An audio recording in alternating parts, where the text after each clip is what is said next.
Hey guys, and welcome to Tnashi's Movie Corner. So I thought I'd go ahead and review Beauty and the Beast, the live action rendition of the animated classic, beloved movie for me at least.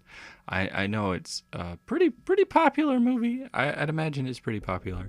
So I was looking forward to this movie, the live action movie, and I went and saw it. Actually, I saw it a few weeks. It was a few weeks ago. Now, the original review ended up being extremely long, so I'm gonna try. And I was sick actually at the time. I was sick for a while, so I'm trying this again, and hopefully this review will turn out a little better and be a bit more brief. So Disney's been on kind of a bit of a run for the most part. Cinderella came out, and that was really good. I really enjoyed The Jungle Book. Maleficent was okay, and Alice in Wonderland I'm not a fan of. But they've had some good live action movies come out. Beauty and the Beast had me a little concerned because I knew up front it wasn't going to be as good as the original. And for me, if you can't really improve upon something, I'm not entirely sure why you do it. So I'm all for it, like in the sense of, well, if it sucks, I still have the animated one, but I still didn't know where they were coming from here. So I'm going to try not to spoil anything, although you guys probably have already seen it. I'm trying not to spoil much. I will say there's some characters that get more development as far as their past is concerned, as far as people in their lives getting brought up and everything. We see how things transpired. We get more backstory, I guess you would say, for some of these characters, which I really enjoyed. Gaston and LeFou kind of stole the show. Honestly, Luke Evans was great. It was a bit of a different Gaston, and many of these characters are a bit different from their animated counterparts. So it just brought something, just a different perspective to it. This was not a beat for beat, I guess remake, if you will, live action adaptation. There were differences to be had, not only with character backstories, as I mentioned before, but there was more association with the time period that this was taking place in. There's some different story beats than the original one had. There's some new songs in here as well versus the old songs, which get touched upon. There's a lot of different things. Even the curse itself and surrounding that, there's a bit of a difference there too. Again, trying not to spoil too much of it for those of you that haven't seen it yet. What the hell are you doing? But anyway, for those of you that haven't seen it yet, try not to spoil too much. Did I like everything?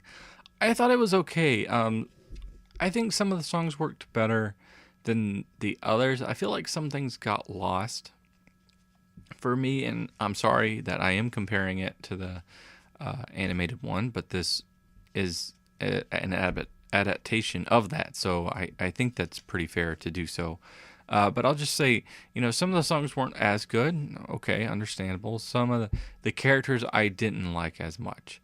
And particularly what they did with the Beast. I actually preferred the other way with the Beast. I think you lose some of the connection between Beast and Belle by doing it the way that they did it, which was certainly a different path. Also, there's a thing that there's things that they try to fix, and I'm going to briefly touch on this. They try to fix the time frame that happens in the first movie because it was dictated that Beast would have been about 10 or 11 when he was cursed and everyone else was cursed. So they explain why everyone else was cursed too in this, and they explain about Beast. This is slightly spoilerish, but he is obviously much older. So they do that and they don't specify how much time has passed between Belle going to the castle and the curse happening. And they even go as far as to make it to where the townspeople are cursed too, and that they don't even remember about the castle and the prince existing or whatever, to kind of pull through a plot problem that the animated one have. While I commend them for trying, it actually leads to even more chaos for me. There's a bunch of time things that don't add up, like with Belle's age and how much time would have progressed and why other people wouldn't know about the prince outside of this little town and yada yada. Like, there's a lot there that just gets confusing. But there are some things that they do improve upon, like Chip being an only sibling. Again, I'm not really spoiling that much. I'm giving little bits and pieces. And visually, the movie mostly worked, minus Beast, who I felt was a bit out of place. And the first third of the movie really took too long to get me into it. I was not on board with it. The pacing was weird, and I didn't agree with some of the choices they decided to go with, story-wise. So this movie had a lot to bring me back around, but it did it. It brought me back around, and I do enjoy this film. I think it's decent. I don't think it's overly great. It's not my favorite by any means of the live-action ones, but I would put it above Maleficent and say the Alice in Wonderland movies. So that being said, giving it a rating 1 through 10, I guess, is what we're going to go with for now. I'm going to go ahead and I'll give it a 6 out of 10. Enjoyable movie, but could have been much better.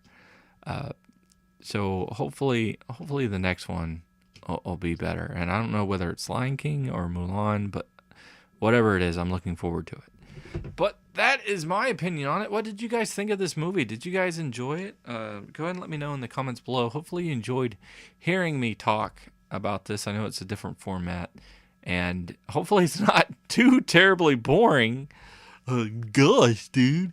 I don't know. I thought you were kind of droning on, and I was like, I zoned out for a second. I woke up and I aged already. Like, what the hell, man?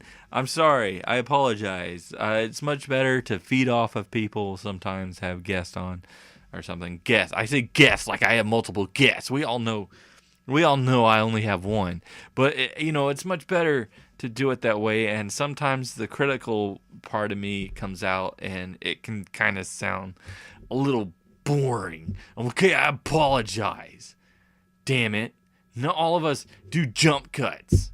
Okay? Not all of us are loud and over the top and do voices left and right. But you do voices. I know I do voices, just not all the time. Lay off me. Anyway, this has gone on too long. Hopefully you enjoyed this. Click that like button. Subscribe to my channel, damn it. And until next time, peace.